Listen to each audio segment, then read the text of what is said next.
Itu keren, kehidupan dalam rencana Tuhan. Dunia ini penuh dengan persaingan. Samsung versus LG versus iPhone dan lain-lain. Toyota versus Nissan versus Mercedes versus BMW dan lain-lain. Honda versus Yamaha versus Suzuki dan lain-lain. Para profesional muda dituntut untuk bersaing dengan sesama rekan kerja agar nantinya terpilih untuk menduduki jabatan ataupun keberhasilan yang lebih tinggi. Tetapi tahukah Anda bahwa semangat berkompetisi sangat berdampak buruk? Pertama, berdampak buruk pada kesejahteraan mental dan lingkungan kerja. Kita seringkali jadi terlalu fokus untuk menjadi yang terbaik. Dan ini menyebabkan burnout, stres, rasa tidak puas karena terus-menerus membandingkan diri dengan orang lain. Yang kedua, persaingan yang intens banyak mengganggu kualitas hubungan sosial karena rekan kerja lebih dilihat sebagai pesaing, bukan mitra.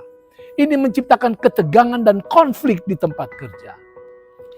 Yang ketiga, dorongan untuk unggul bisa menggoda kita untuk mengambil jalan pintas yang tidak etis demi mencapai target.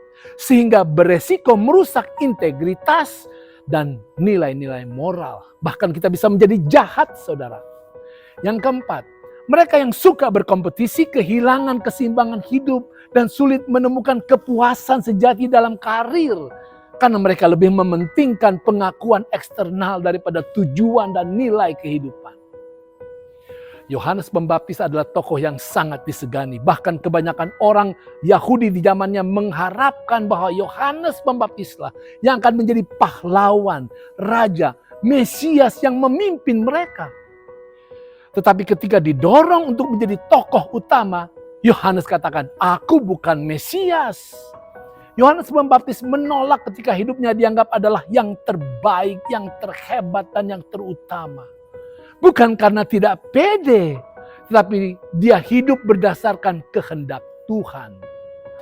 Ketika murid-murid Yohanes menunjukkan rasa cemburu atas pengaruh Yesus yang semakin besar, Yohanes mengingatkan mereka bahwa perannya bukanlah untuk menjadi pusat perhatian, tetapi untuk membawa orang banyak kepada Kristus. Yohanes menerima perannya sebagai sahabat mempelai pria dan bersuka cita atas keberhasilan Yesus. Saudara, kita hidup bukan untuk bersaing dan bukan untuk menjadi pahlawan, bukan untuk menjadi jagoan. Kita dipanggil hidup untuk menjadi hamba yang memperkenalkan Allah sebagai sahabat manusia. Saudara, bagi Yohanes, kesuksesan sejati tidak diukur dari pengaruh atau status, tetapi dari pemenuhan panggilan yang diberikan Tuhan, yang dia sambut dengan setia dan sukacita.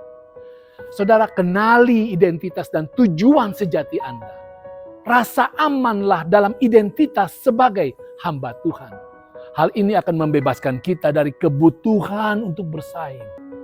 Tanyakan pada diri kita sendiri, apakah kita menemukan nilai diri dalam pencapaian karir kita atau dalam identitas sebagai pengikut Kristus. Itu keren.